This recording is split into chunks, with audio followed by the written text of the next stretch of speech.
teman-teman sejawat dari SD Negeri 1 Wonoroto yang saya hormati. Di sini saya akan menyebarkan pemahaman dan penerapan pengalaman budaya positif di sekolah. Mungkin bagi Bapak dan Ibu guru sudah banyak paham tentang budaya-budaya positif yang ada di sekolah. Namun dengan demikian, karena saya mendapatkan ilmu baru dari pendidikan guru penggerak, tidak ada salahnya saya berbagi ilmu, sharing dengan Bapak Ibu semuanya yang ada di sini, bagaimana cara untuk menggali budaya positif yang ada di sekolahan. Next, Pak. Konsep inti budaya positif yaitu perubahan paradigma mengajar, disiplin positif, nilai-nilai kebajikan, kebutuhan dasar manusia, motivasi perilaku manusia, posisi kontrol guru dan keyakinan kelas, serta segitiga restitusi. Nanti kita bahas satu persatu. Baiklah, menurut Dr. William Glasser dalam teori kontrol atau choice theory itu meluruskan beberapa miskonsepsi bahwa sebagai seorang guru terkadang ilusi kita itu bahwa kita beranggapan bahwa guru itu dapat mengontrol murid. Yang kedua, ilusi bahwa semua penguatan positif, efektif dan bermanfaat. Yang ketiga, ilusi bahwa kritik dan membuat orang merasa bersalah itu dapat menguatkan karakter. Yang selanjutnya, ilusi bahwa orang dewasa memiliki hak untuk memaksa. Setelah kita nanti memahami teori kontrol tersebut, kita harus berubah paradigma stimulus respon kepada pendekatan teori kontrol. Nah, bila kita ingin membuat ini, kata-kata mutiaranya, bila kita ingin membuat kemajuan perlahan sedikit-sedikit, ubahlah sikap atau perilaku Anda. Namun bila kita ingin memperbaiki cara-cara utama kita, maka kita perlu mengubah kerangka acuan kita. Ada stimulus respon, ada teori kontrol. Harus stimulus respon itu realitas atau kebutuhan kita sama, sedangkan menurut teori kontrol, realitas atau kebutuhan kita berbeda. Semua orang di stimulus respon, semua orang melihat hal yang sama. Di teori kontrol bahwa setiap orang itu memiliki gambaran yang berbeda. Yang ketiga, agar pandangan sama dengan kita, yang di teori kontrol pandangan orang lain itu tentang dunia. Lanjut, Pak. Nilai-nilai kebajikan. Nilai-nilai kebajikan universal yang tadi Pak sebelumnya nilai-nilai kebajikan yaitu sifat-sifat positif manusia yang merupakan tujuan mulia yang ingin dicapai setiap individu. Jadi nanti kita harus bisa nilai-nilai kebajikan yang ada di sekolah. Nanti Pak. Contoh nilai-nilai kebajikan universal di sekolah ini sesuai dengan dimensi pelajar Pancasila, yaitu ada beriman dan bertakwa kepada Tuhan Yang Maha Esa dan berakhlak mulia, mandiri, bernalar kritis, berkebinekaan global, bergotong royong serta kreatif. Untuk nilai-nilai kebajikan universal ini sudah Bapak Ibu sudah hafal tentang cinta Tuhan dan segenap ciptaannya, kejujuran, kehormatan, santun, dermawan, baik dan rendah hati serta toleransi.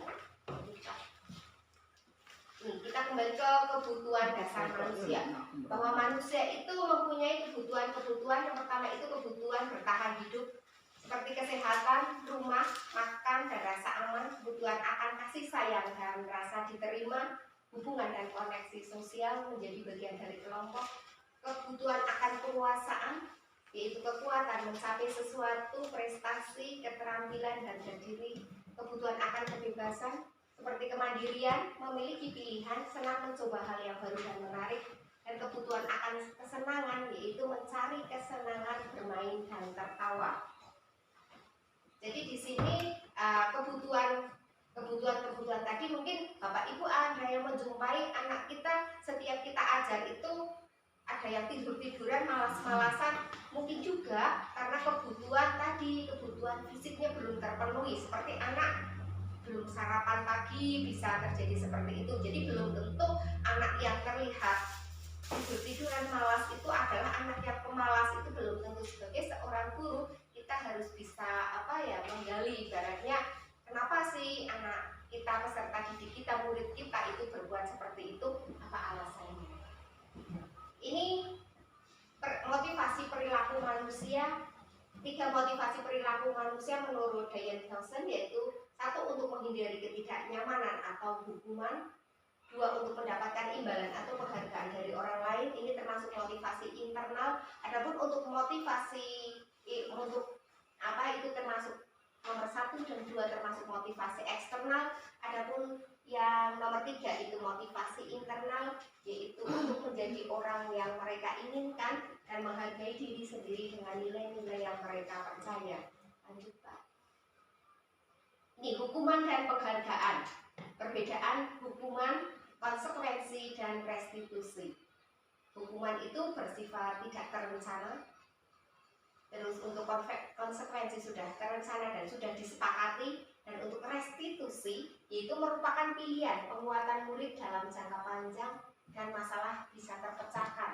Biasanya kalau hukuman, kalau di sini Bapak dan Ibu guru saya yakin tidak ada yang memberi hukuman. Biasanya hukuman itu bersifat tidak terencana. Ada anak yang misalnya tidak mengerjakan PR, malah disuruh lari mutar lapangan. Itu biasanya hukuman itu tidak relevan dengan kesalahan yang dibuat oleh anak. Itu nanti kita ubah kembali paradigma kita dari hukuman konsekuensi, kita kembali ke kita berubah ke restitusi, merubah hukuman itu dalam bentuk penguatan dan menyelesaikan masalah. Kita lanjut aja Pak. Untuk posisi kontrol guru. Posisi kontrol guru yang pertama sebagai penghukum. Biasanya kalau kita sebagai seorang penghukum itu nada suara kita itu tinggi, galak, kita kesan galak. Pembuat rasa bersalah, nada suara kita itu memelas. Seperti contohnya seperti ini. Tolonglah Mas, dikerjakan PR-nya demi guru, itu memelas. Kalau sebagai teman, kerjakan PR-nya ya, besok kita main bersama, terkesan akrab. Itu posisi kontrol sebagai teman. Kalau posisi kontrol sebagai pemantau, nada suara datar dan bahasa tubuh yang formal. Seperti biasa, seperti Bapak dan Ibu. Kalau manajer itu nada suara itu tulus, bahasa tubuh tidak kaku dan mendekat kepada murid. Jadi nanti Bapak dan Ibu guru kalau ada siswanya, ada muridnya yang melakukan suatu kesalahan, kita berada di posisi manajer. Ini keyakinan kelas atau keyakinan sekolah. Nah, keyakinan di sekolah itu harus dibuat berdasarkan kesepakatan bersama. Jadi di sini kesepakatan kelas atau keyakinan yang dibuat itu boleh dalam jangka waktu lama, misalnya untuk 1 minggu atau setiap hari dirubah. Boleh. Kesepakatan kelas kita hari ini bisa kita tampilkan di esok harinya. Apakah kesepakatan kelas kita yang kemarin masih dipakai untuk hari ini kita tawarkan, apakah ada penambahan atau pengurangan seperti itu. Lanjut. Ini prosedur pembentukan keyakinan kelas atau kesepakatan kelas. Yang pertama itu mempersilahkan anak-anak itu untuk mengeluarkan pendapatnya, bercurah pendapat. Pendapatnya apa? Boleh dibagikan kertas. Yang kedua itu mencatat semua masukan murid di papan tulis atau di kertas. Jadi kesepakatan kelas yang sudah dibuat oleh murid ditempel di papan tulis boleh, atau di kertas plano atau apa boleh. Untuk susun keyakinan kelas sesuai prosedur, ganti kalimat negatif menjadi kalimat positif. Kalimat negatif seperti apa sih Bapak Ibu? Seperti ini. Misalnya kalimat negatif itu tidak boleh makan pada saat pelajaran, diganti, diubah kalimatnya menjadi misalnya makan dan minum menunggu istirahat, betul ya. Misalnya tidak mengganggu teman saat pelajaran, bisa diganti apa Bapak Ibu? Tidak mengganggu teman berarti saling menghormati. Fokus, ya boleh. Saling menghormati, boleh. Nah seperti itu kalimat positifnya. tinjau kembali untuk menemukan kebajikan universal. Tadi sudah ya, tinjau ulang mungkin ada yang bisa disatukan. Biasanya anak-anak kita itu membuat kesepakatan kelasnya itu sama, jadi kalau yang sama bisa diambil satu. Semua menyetujui dan menandatangani termasuk guru dan murid. Nah, jadi kita berperan ikut tanda tangan walaupun ditempel di papan tulis, kita ikut tanda tangan kesepakatan kelas.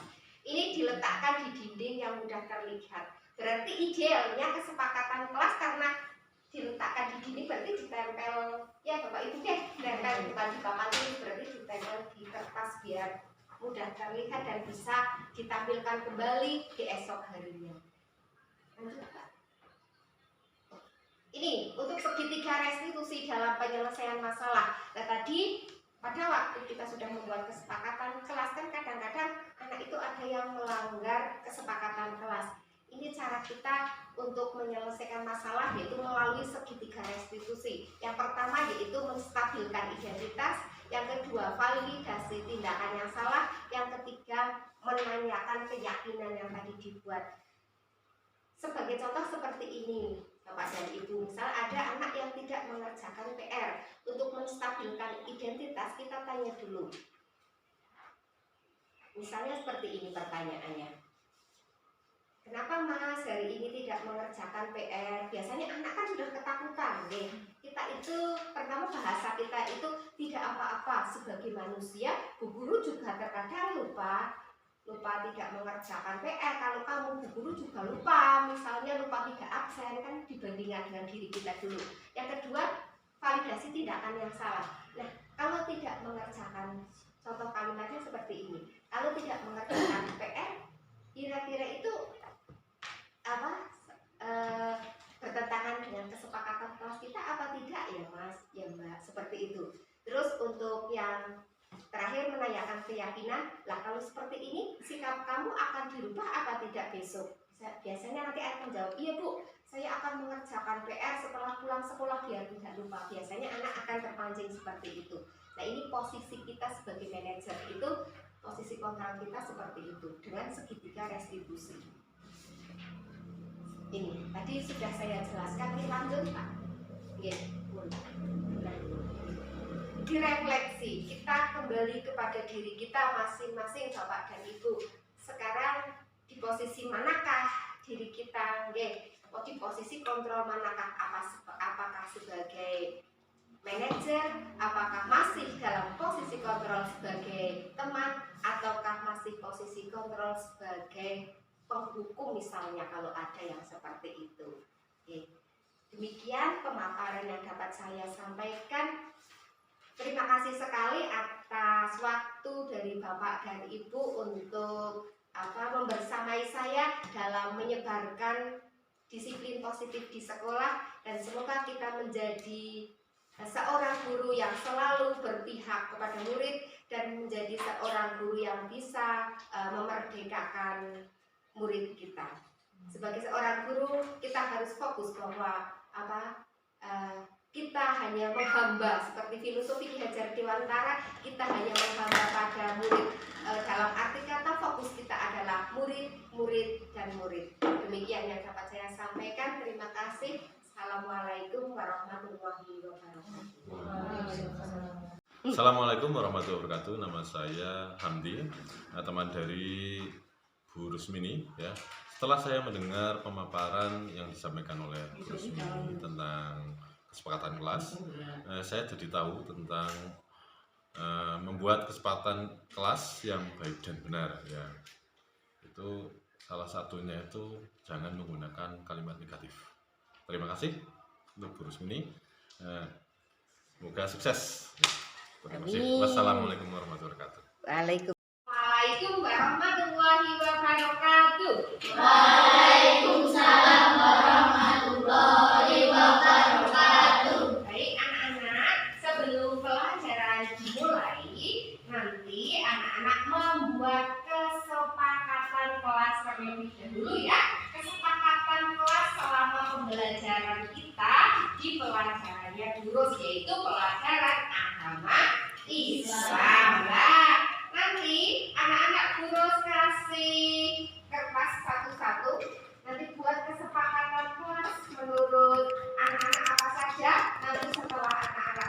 boleh ditempel di depan. Oke? Oke, ya silakan ditulis kesepakatan kelasnya.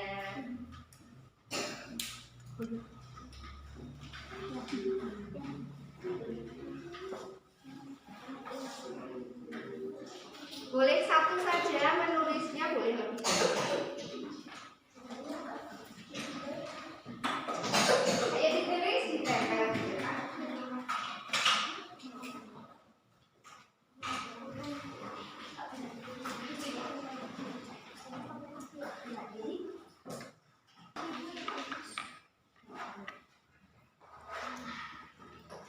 Sudah? Ada yang sudah? Silakan ditulis.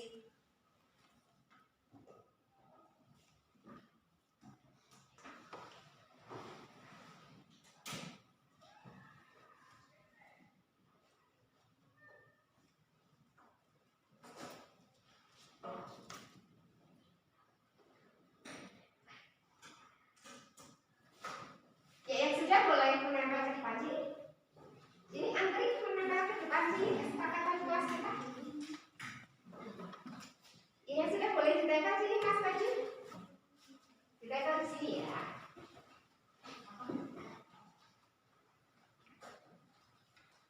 Ya, yang sudah ditempel di bawahnya. Ditempel di sini ya. Ya. Ya, yang lainnya. Ya, sini antri ditempel. Antri di belakangnya.